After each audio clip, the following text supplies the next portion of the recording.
Hello, welcome to Good Morning Transfers. Newcastle have upped their bid for Benjamin Sesko, but will Manchester United come to the table to make an offer of their own? The full story is coming up.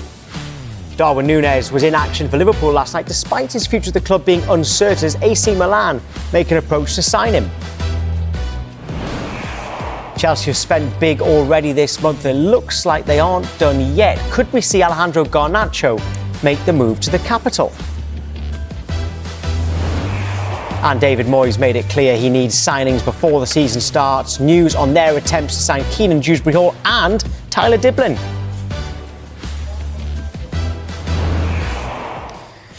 We start Good Morning Transfers with breaking transfer news as well, and it comes from West Ham. Now, they're in advanced talks to sign a goalkeeper from Botafogo, John Victor, we understand. Now, West Ham were interested in the Leicester goalkeeper, Mads Hermansen, but didn't get close to Leicester's valuation. This has led them to pursue Victor, with one source telling us an agreement between the clubs is close. Now, Botafogo, by the way, so they're going to lose their goalkeeper, but they're in the process of bringing in Bournemouth's Neto as a new goalkeeper. So the domino effect is in full swing. John Victor leaving Botafogo to go to West Ham. That one's close. And Botafogo replacing him with Bournemouth's Neto. So two Premier League clubs involved in that. We will just introduce the guests here with Jay Bothroyd and Mark McAdam. We will get to Benjamin Sesko in a moment. But on this one, Mark, with Neto going to Bournemouth, that is exactly what it is, a domino effect. Yeah, it's good business as far as Bournemouth are concerned. They signed Neto on a free transfer. He's one of the highest paid players in the squad. He was actually on the pre-season tour, the summer series with Bournemouth, and he didn't travel back from the US to England. He went straight to Brazil to get this deal done, and they'll be pleased because 61 appearances in the Premier League, was a club captain at one stage as well, really instrumental in knitting that dressing room together, good character, on loan at Arsenal last season. Obviously felt like he wasn't going to get the game time he wanted off the signing of Petrovic from Chelsea, and decided he wanted to go back home, play football and start where it all began, and great opportunity. And as I say, Bournemouth will be satisfied because big earner, no longer on the wage bill. Yeah, so Bournemouth losing a goalkeeper, West Ham about to gain one in John Victor. Right, OK, as promised, let's get developments involving Benjamin Sesko, as Newcastle United have upped their opening offer for the RB Leipzig forward, according to our colleagues at Sky Germany, who say today could be decisive. Mark, just fill us in on the details. Yeah, it feels like the timescale for this one getting completed is shortening now. We know that there has been this dilemma for Benjamin Sesko with regards to where does he want to go, but with Newcastle's aggression and their offers that have been on the table, it certainly feels like he's headed towards the northeast at the moment. Now, Newcastle's initial offer of €75 million with €5 million in add-ons was not rejected, but RB Leipzig said, right, that's kind of where we're at, but we'd just like to discuss the payment terms, the structure, and any potential extra add-ons that we can get. And last night, Sky in Germany were reporting that they had gone back in with a second offer, which we believe to be a guaranteed €80 million with some add-ons as well. So Newcastle United and Eddie Howe in the market for a striker, pushing hard. And last night, it looked like they made a significant step forward to try and get this deal agreed. We know that Manchester United have been lurking in the background for some time. Our information is that Manchester United would be willing to sign Cesco and potentially make RB Leipzig an offer of around €80 million as well. He'll get very similar wages at both football clubs, and ultimately this has been left to the player to decide. Where would you like to go? Would you like to go and join Eddie Howe's Newcastle United or Ruben Amorim at Manchester United?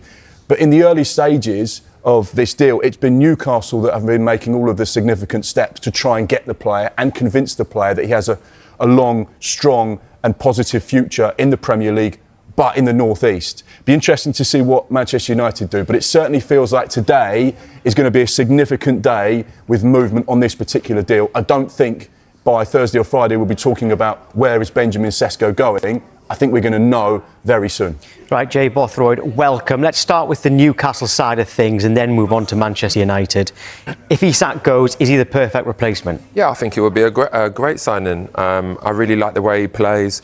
He's got a lot of great attributes, very strong. He is 22 years old as well, so you've got a lot of upside from that point of view, even though you're spending a lot of money for someone that's obviously not proven in the Premier League yet. But, I mean, he would have time to bed himself in and grow as a good player, just like Isak kind of did, really. But again, I think he's a great goal scorer, great movement. He's got a good touch. He can manufacture his own goals, which is very important. And if Isak is going, I mean, in my opinion, Isak is probably the best all-round number 9 right now in the world. And to bring someone like that in with so much potential, I think it would be a great signing for Newcastle. This is the question that everybody's asking right now. I mean, if you were Benjamin Sesko and you were given that choice, Newcastle United or Manchester United, right now, what's the more attractive option? I mean, both clubs are great clubs, and it's great for him to be in that position. But I still don't think you can turn down Man United. I still think there's a big ceiling for Man United, obviously because of the financial fair play as well. They're going to be able to do more things in the market going forward. But I can't see beyond Man United for me. I feel like he's made some, Amarim's made some really good signings, and Mbeumo, Cunha, and to have him as that focal point, that number 9, I think it would be great for him. But again, both clubs are great options. You know, every time I speak negatively about Newcastle, I always get stick. But I mean, don't do it then. Yeah, no, I'm not speaking negative about him. I think there's two great clubs, but I just feel like, I think it's two great clubs, and I just feel like you still can't go see beyond Man United for this one. I'll tell you what, I'll counteract then. I think Newcastle would be the perfect next step for Benjamin Sesko because of one person only, Eddie Howe. You know, at 22 years old, he has age on his side. There's no question that he has the potential to be a top player, hence why you've got big Premier League clubs that are interested in him. Just 2 transfer summers ago, Real Madrid were tracking Cesco and had a plan to take him to Madrid at some stage in his career, and they've been monitoring him for such a long period of time. But when you look at him right now, he is almost exactly what Alexander Isak was. He needs to go to a club where he can play, where he can be developed, coached, and he can fulfill the potential that a lot of clubs have seen in him. And which club has the best track record of developing players in the Premier League over the last few years? It would be Eddie Howe and Newcastle United. You just look at what he did with Isak or Bruno or Tonali or Tino or Lewis Hall. He makes players better, and Cesco and his people should go, well, actually at 22, we can go there for 3 or 4 years, and then at 25 or 26, then go and get the big money move or go and get the big Champions League club, which Newcastle are, by the way, at the moment. So for his career, it actually makes sense for him, if he's going to get similar wages at both clubs, to go and play Champions League football and to go and play under a coach that can develop him. So you're saying that Newcastle's stepping stone?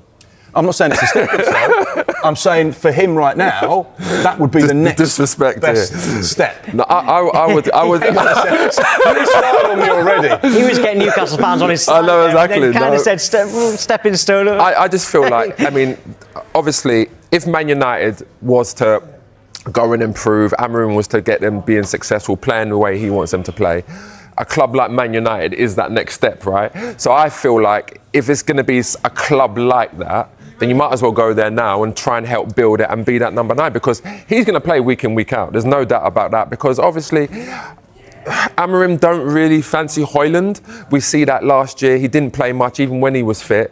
I feel like Cesco would be a great signing for Man United as well. You mentioned Højlund there. Could he be a trump card for Manchester United in terms of going the other way? They'd like him to be, but he won't be. Rasmus Højlund has made it quite clear to the hierarchy at Manchester United, I want to stay at Old Trafford, I want to fight for my place, I want to be a part of this new look Manchester United team. We know that there has been discussions between RB Leipzig and Manchester United. It wouldn't be a swap deal, but there would potentially be, RB Leipzig losing a striker and then gaining a striker in the same conversation. So it certainly suit them. But what we do know is that there is a lot of interest in Rasmus Højlund from teams in Serie A. I think virtually all of the big sides. He did well there, didn't he? Yeah, he did when he was at Atalanta. He wasn't there for a long period of time. His trajectory has been so sharp. Yeah. And he's moved from club to club to club quite quickly because he's done so well. And he's gone from being a £5 million player to a £70 million player. So therefore, there is an awareness about the qualities he has in Serie A, hence why there is a lot of clubs interested in him. We know that AC Milan, the latest side to express their interest in the player. Be interesting to see how things develop. But yeah, he's got options on the table, that's for sure. Well, that's Cesco. It does take us back to Alexander Isak, though, because he is back at the club's training ground. He was there yesterday. We had those shots of him arriving. His teammates will be arriving back soon. If you're in his position, Jay, how difficult will it be for Isak when those teammates come back in? I don't think it would be difficult for him, and I don't think his teammates will give him a hard time, because ultimately, again, he's what, in their eyes, he's one of the best number 9s in the world. I think he's the best number 9 in the world. I think he'll slot back in. Obviously, they need him. They know how well he's played. They know how well he's developed over the last few years. So I don't think it'll give him a tough time. To be honest, I feel like Eddie Howe, I mean, I've seen reports this morning that he said you've got to earn the right to train with the squad. I mean, that's ridiculous. Someone like that, he should be in that squad anyway, just in case he does end up saying, because ultimately, Eddie Howe would probably be upsetting Isak by saying you have to train with an under 23. If you're a teammate, would you be siding with the player or the manager in this situation? I mean, if I was a player, I'd want my best player, my game changer, to train with us still, because there's no guarantee that he is going to leave. So you want him in and around the squad. Of course, Isak wants to leave.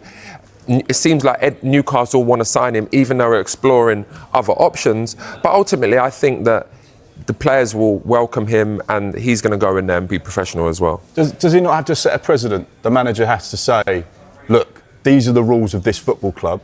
No one is bigger than Newcastle United, and if you want to be a part of this, you've got to fall into line. Otherwise, other players will think, well, actually, if I don't do as I'm told, I can just engineer my move. Yeah, I mean, there is part of that. I mean, we don't know exactly what's happened behind the scenes, but from my point of view, I look at it and I say there's a lot of, his injury, then he got sent home because his head's not right, then obviously there was a transfer. I feel like a lot has happened behind the scenes, and all we know is what Eddie Howe has said.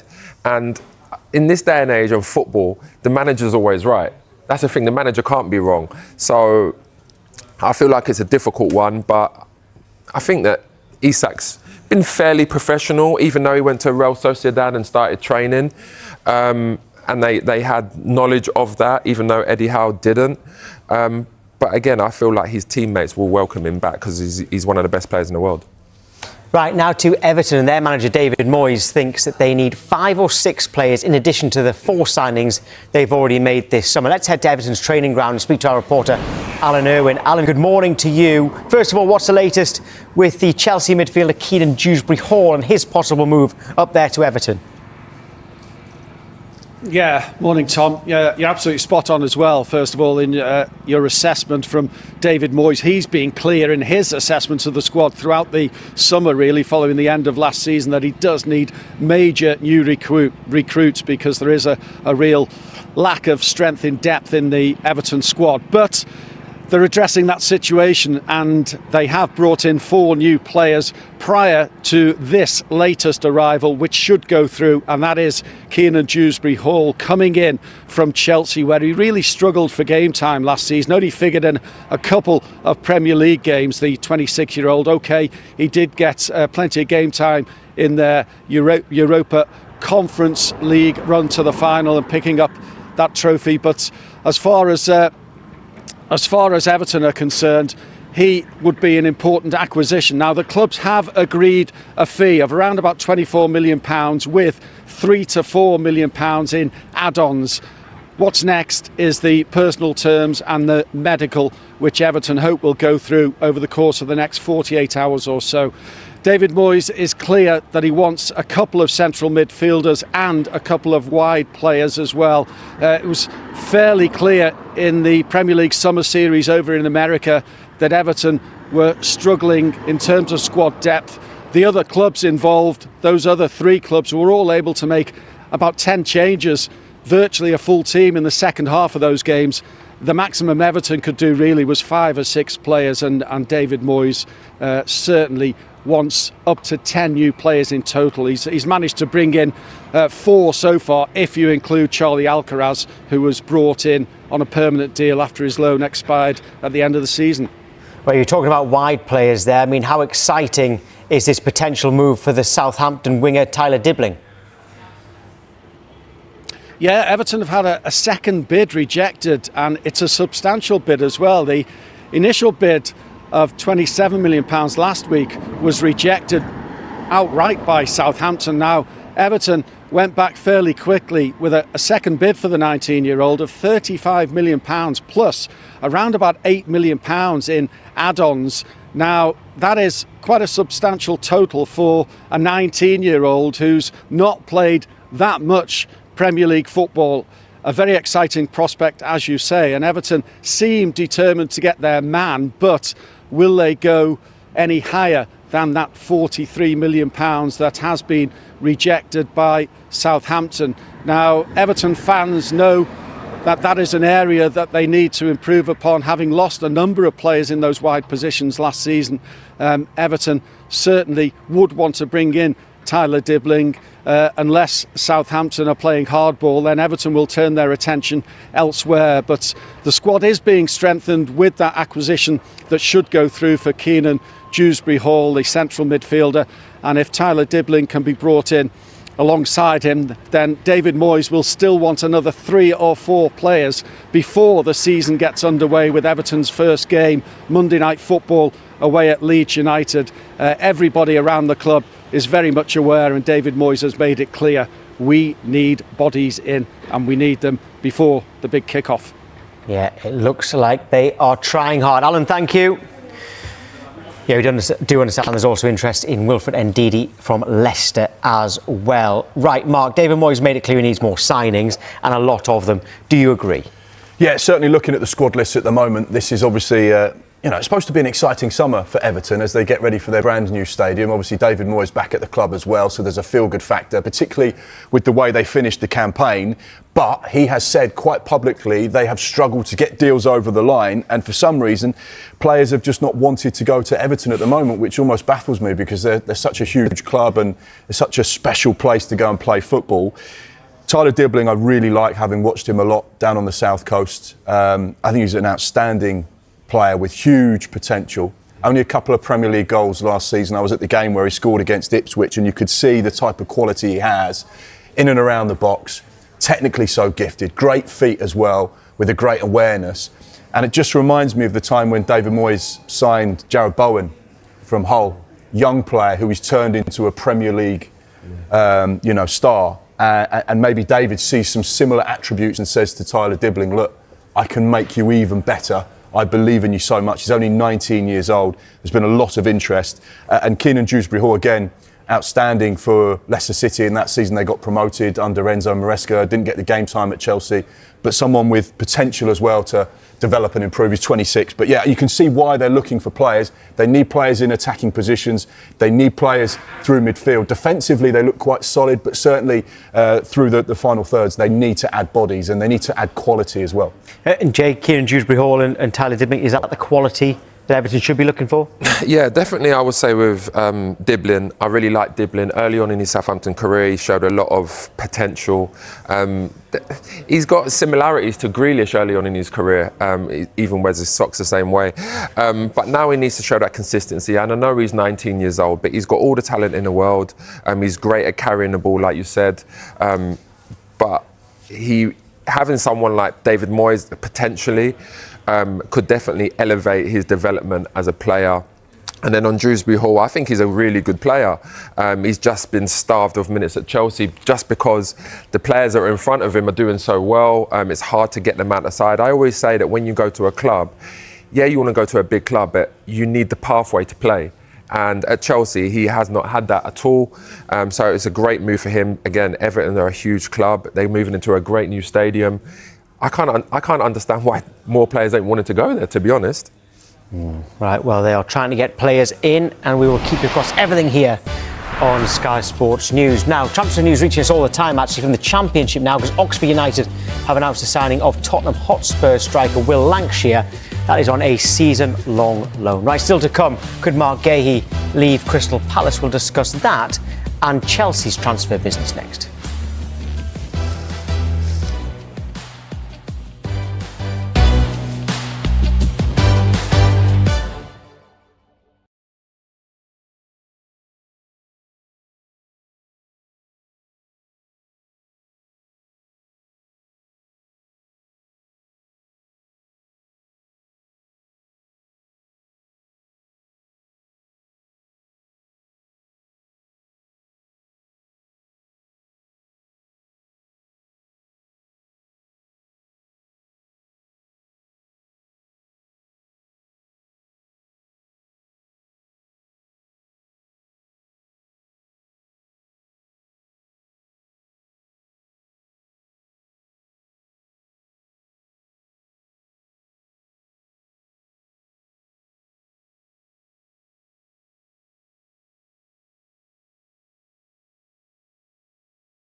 Welcome back to Good Morning Transfers. Great to have you with us. Let's take a quick look at some of the stories making the back pages today. According to The Times, Newcastle are set to revive their interest in Crystal Palace defender Mark Gahey. Newcastle don't want to spend more than £40 million, but Palace apparently want £50 million. Anthony has turned down the chance to leave Manchester United for a third time this summer as he holds out for a return to Real Betis. That's according to the Daily Mirror. And Spanish newspaper Sport says that Tottenham have been told they'll have to pay £26 million to sign Spanish midfielder Marc Cesco from Barcelona. Right, OK, that Mark Gahey story caught the eye. Jay, one, do you see Mark Gahey going?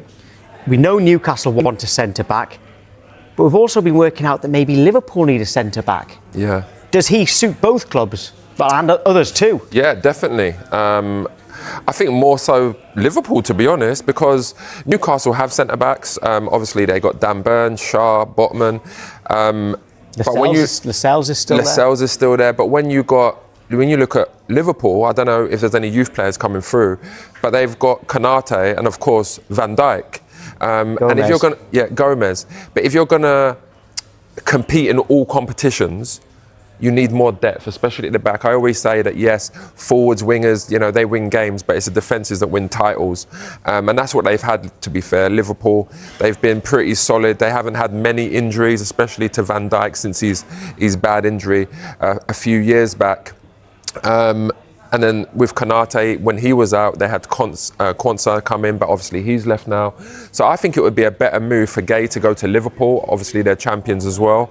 But again, it's not a terrible move to Newcastle because I feel like they are in the ascendancy, and it would still be a positive move for him. This time you've got Newcastle ahead of the other club. Good balance. What's Palace going to be like if they lose Eze and Gay? It's going to be a tough season for Palace if they lose them. But again, the best players in the Premier League, the best players in the world want to play at the best clubs. Just a quick one on Anthony there as well. One of the newspapers saying that he's rejected 3 moves away from Manchester United this summer. If you'd gone out on loan and had a successful loan, would you be thinking, I deserve a chance here, I don't want to leave? I think it's difficult for Anthony at Man United. I don't think that the way Amorim plays suits his style. Generally, he's going to want to play as a right winger, maybe even a left winger. He's not a number 10, and he's definitely not going to play right wing back, even though he could potentially do a job.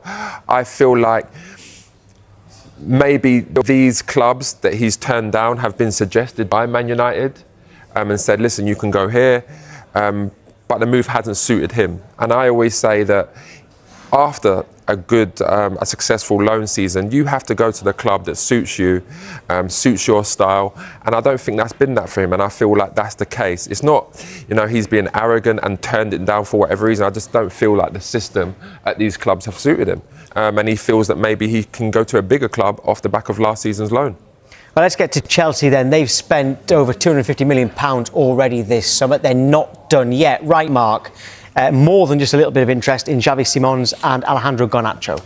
Yeah, 2 players that very much are on Chelsea's radar at the moment. Let's start with Xavi Simons.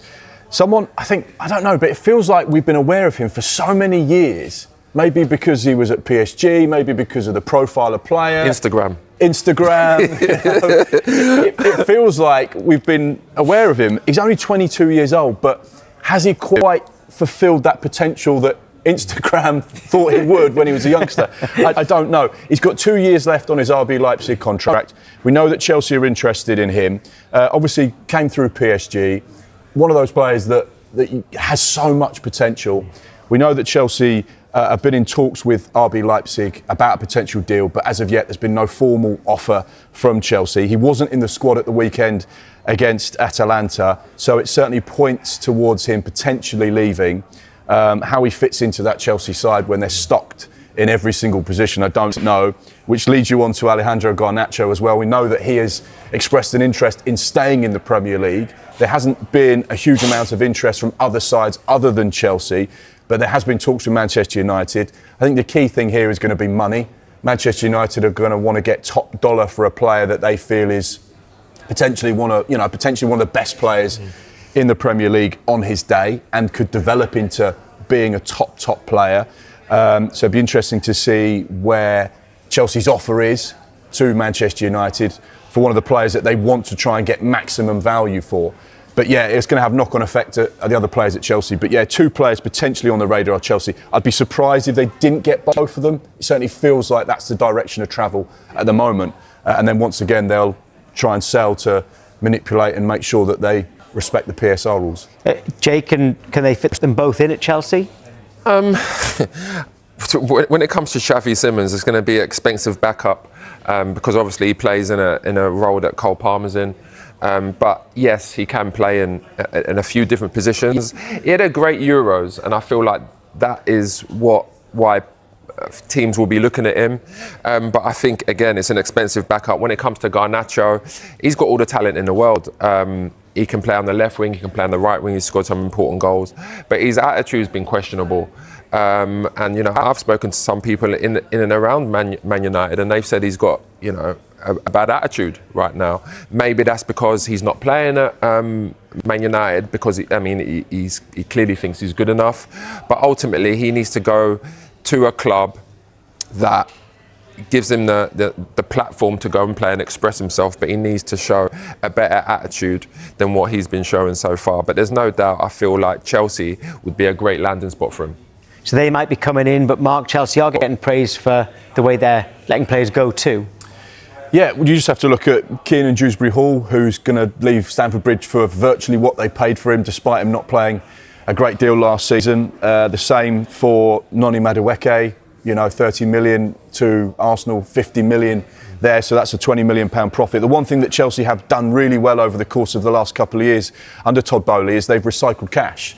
And I don't think anyone quite understands what their transfer policy is and what they're trying to do.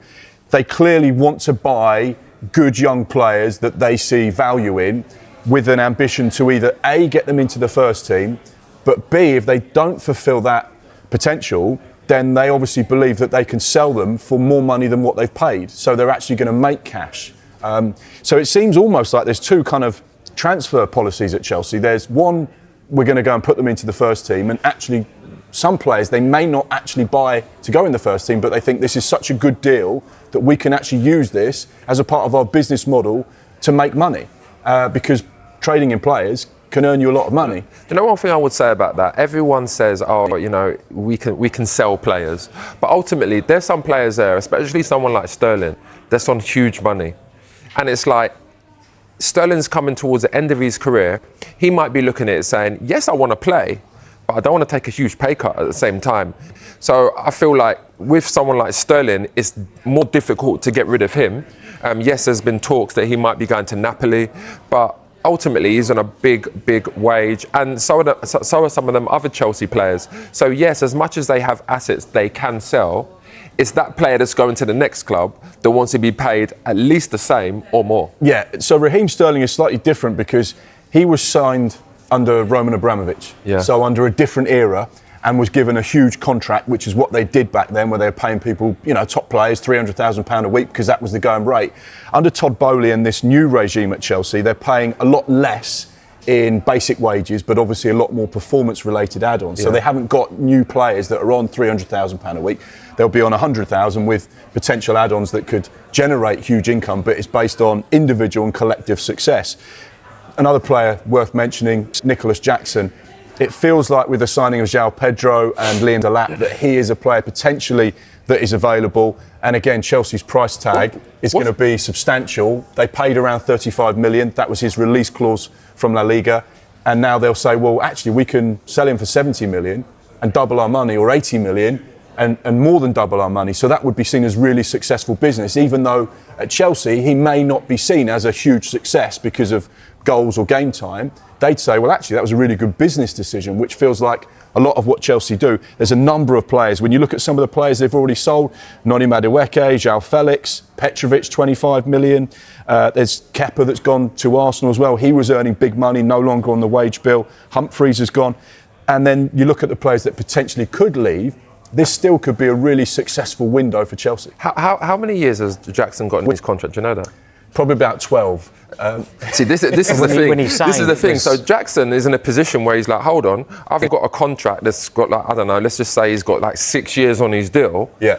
I'm happy to sit here and collect money. And wait and bide my time for me to get back in the side. You know, everyone talks about Jackson's numbers, and I think the thing about Jackson that I look at is the way he handles himself on the pitch sometimes, the way he handles himself off the pitch. The thing that springs to mind for me is that situation he had with Cole Palmer. That wasn't good, that didn't look good for him. But he's actually got better stats in the Premier League than Didier Drogba in his first 2 seasons. So he's not a scrub. He's still like an effective player. I'm sure he'll still get game time. But if someone comes in and wants to pay 80 million, which I don't think that anyone will do that. No. You know, Chelsea are going to accept it. But again, he's a player. If you want to get him out, it's got to be a really good move for him. He's got 8 years left on his contract. Yes. 2033. And how old is he? 23. So he's got a contract that could September. Yeah, so he's got a contract. 24. He's got a contract that could potentially retire him. Yeah. So the cards are held by Chelsea in that situation. Yeah. Now, they probably would turn around and say, well, we're comfortable with that 8 years remaining on his contract because we're only paying him 100 grand a week. Whereas if he went to another club, for 80 million or 70 million, he might get 200 grand a week or 300 grand a week. See, I think Jackson's in a better position than Chelsea. Because ultimately, if he's not playing and he's sitting on a big contract, that price tag is going to go down the longer he doesn't play. Well, true, And but then- when you've got 8 years, Exactly, it's and not then- going to go down too much. But Exactly. And then teams will look at it and say, okay, yeah, maybe I'm happy to pay 40 million for him. But let's bring you right up to date with Chelsea, though, because another forward could be on his way out. Armando Broja, broad agreement in place between Burnley and Chelsea. They're just talking about the structure of the deal. He's 23 years old. And also another line to bring you, Sky and Germany reporting that Borussia Dortmund are in negotiations with Chelsea over the permanent transfer of Carney Chukwuemeka. So that's a permanent transfer. He spent last season on loan at Dortmund. Is expected to leave Chelsea. Right, loads more still to come. Yoane Wissa expected back at Brentford training today, but will he still be there come the end of the window?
now offering £69 million as a fixed fee plus add-ons. AC Milan have made an initial approach to Liverpool to sign Darwin Núñez.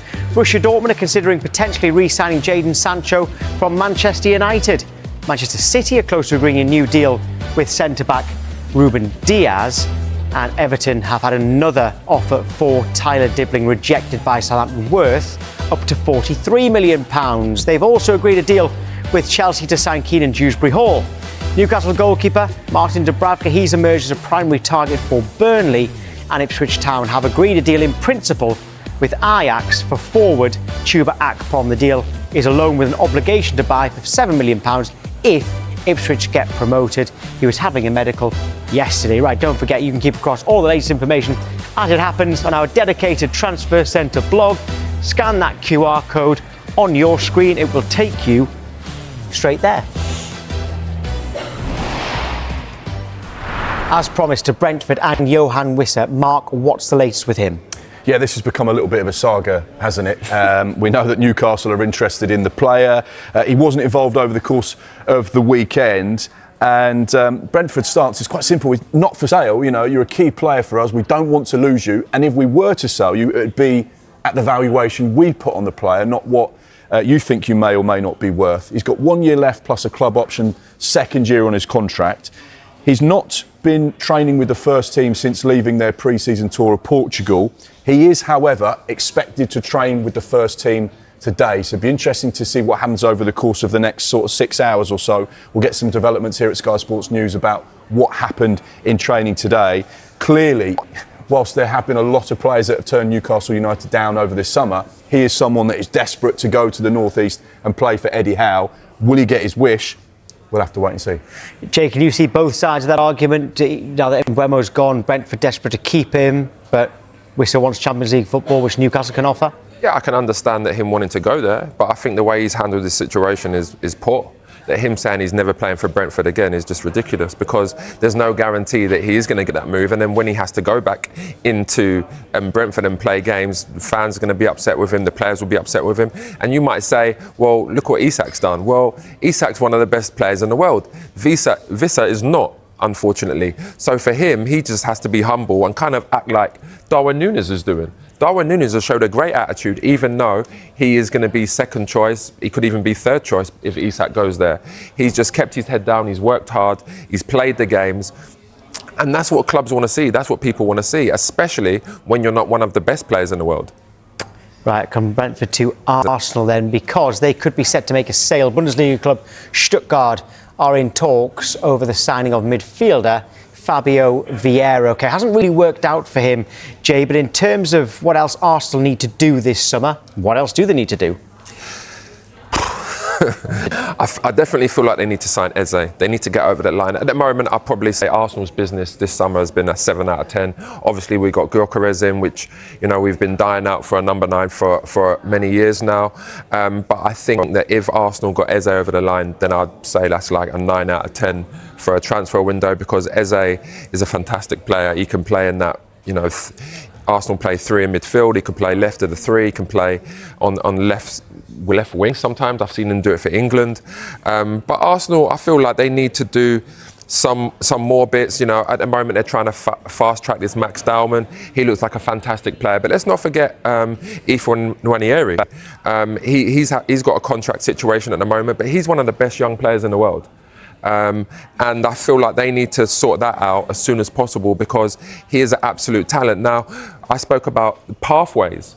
It's difficult for Max Dowman and Ifon Nwanieri to go and play at Arsenal at the moment, because you've got Saka, one of the best wingers in the world. You've got Odegaard, you know, a top midfielder, especially. For Arsenal, he didn't have a great season last year, but he has been pretty consistent. He is a captain. So it's difficult for them to break in. And when you've got the talent like Ifon Nwanieri at Arsenal, you need to play them. People will say, you know, he's young, but ultimately he's good enough. He showed that last season. Now I feel like Arteta needs to give him the stage to go and play. But there's no doubt about it, Eze would be a great signing for Arsenal, and I hope he comes. If Eze only takes us a 9 out of 10, your standards are very, very high. Because I mean, that's got to make 10. No, the perfect window would have been, again, the perfect would have been Isak. If Arsenal could have signed Isak, and that's no disrespect to Gyökeres, but I think everyone would want to have Isak in their team. But again, 9 out of 10 is still a great window. Well, it is, no doubt about it. Right, still to come. Still to come, we'll look at some of the big-name players who could still make moves this summer, including Jack Grealish.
Leicester to Manchester United in what was a world record fee for a defender, £80 million. At the time, Manchester City were also interested, but he joined United, signing a 6-year contract at Old Trafford, as of course is still there, with several England caps to go with it. Right, it's been a really busy transfer window already, and there's so much more that could happen. Now, we've picked out 4 big-name players who could still be on the move this summer, all with different situations, by the way. We'll start at the far side with Jack Grealish. We know that Napoli are interested in him. What's the best scenario for him this summer now, Jay? Obviously, he needs to go somewhere and play games. I think Jack Grealish is still like a fantastic talent. Obviously, he didn't play much last year, but the season before that, he was very good, and Guardiola relied on him, especially in the Champions League for them defensive duties that he did. But last season was a terrible season for him. I think his next move, he needs to go in there and play week in, week out. I'm not sure if that would be Napoli. I would like to see him at somewhere like Aston Villa again, or Newcastle, or somewhere like that. Even someone like Everton. But there's no doubt about it. He needs to go and play now. And England, Mark. Well, that's World Cup is summer. important next year. Yeah. That's it. Every single player, there's a number of players that will be thinking about next summer, and they need to position themselves throughout the course of this transfer window in a club where they feel like they're going to get game time and give themselves the best platform to play. And that's what's crucial for Jack Grealish. He needs to be somewhere, where he's happy and he's enjoying his football.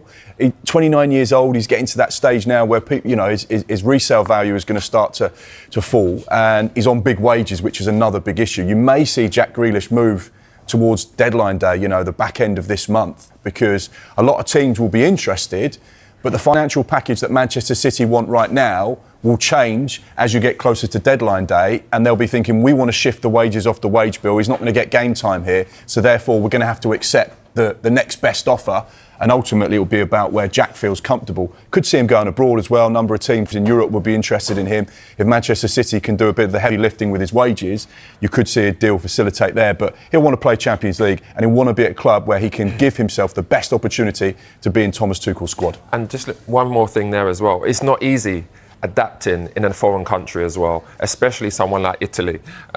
He'll have to learn a new language. That's going to be difficult for him. I feel like his best landing spot would be in the Premier League. Especially with the World Cup around the corner, he needs to play week in, week out. And I feel like if he's going to go to someone like Italy, it will be difficult for him to bed himself in, learn a language and perform at the same time. One thing about experience. You did it. Napoli's interesting as well. We had Ashley Young on a transfer show a couple of weeks ago, and he said the reason he's still playing now in his 40s is because of Antonio Conte and the way he drilled the players like he'd never been drilled before in terms of his fitness levels and the intensity of the training sessions. So whilst it might look on the surface like being great, it might be quite a powerful, difficult move for him to make, and that adjustment might be quite substantial in the early stages. Yeah, and Raheem Sterling also... Napoli also interested in him. We talked about him a little bit earlier on, didn't we? So we'll go to Ollie Watkins now. Main man at Aston Villa. He's not on there because he's not wanted by his club. He's on there because his club do want him, but other clubs do as well. What do you see happening with Ollie Watkins? I think that he should stay at Aston Villa. Again, he's their talisman. He's done fantastically well there. He's earned himself in a place in the England squad regularly. I feel like to go to Man United now, it wouldn't benefit him. Financially, it probably would. But I feel like staying at Aston Villa now is the best move for him. And that brings on to Jadon Sancho, another one who, at Manchester United, they tried so hard to sign him, Mark, but ultimately at this stage hasn't worked out. That there is still time. Of course, stranger things have happened. What's best for him? Because Dortmund, he's loved. Yeah, absolutely loved. Could it be a third time as well? He obviously came from Dortmund to Manchester United, where he'd had his best days, hence why United paid over £70 million for him. Went back on loan in 2024, got them to the Champions League final. And again, there's this flirtatious interest once again from a club that he's had so much happiness with. You could see why there is interest. But again, he's got a year left on his United deal with a club year option. It's unlikely they're going to trigger that. So they'd like to try and do a permanent sale this summer if they possibly can. But wage is a big problem. And that's where Manchester United will have to say, right, we'll make a quite hefty contribution to facilitate a potential deal. Jadon Sancho, like Marcus Rashford, may have to take a little bit of a pay cut to make it happen. So one to keep an eye on, that's for sure. Again, this is a situation where we're talking about Sancho that's earning huge money. Like you said, he's got a year left on his deal with a club option. The club definitely won't take that up. Is he willing to just sit there and play bit parts for Man United? Because if the deal is not right to go somewhere else financially, it's a situation where it's difficult to leave that now. I mean, I've spoken to agents before and they always say never leave money on the table because you never know what's going to happen. He might get an injury next year that puts him out for a season. then he's at a club that's paying him a fraction of his wages, and it's difficult. So people will say, you know, he should move, he needs to go and play football, but ultimately, if it doesn't make financial sense, sometimes it's better to stay at the club. Yeah, right, let's see what happens with them. Jay, thank you very much this morning. Tomorrow morning, by the way, on Good Morning Transfers at 9 a.m, former Brentford midfielder Sam Saunders will be with us, and Transfer Talk returns at midday. We'll be joined by South American football expert Tim Vickery, as well as Mark McCann.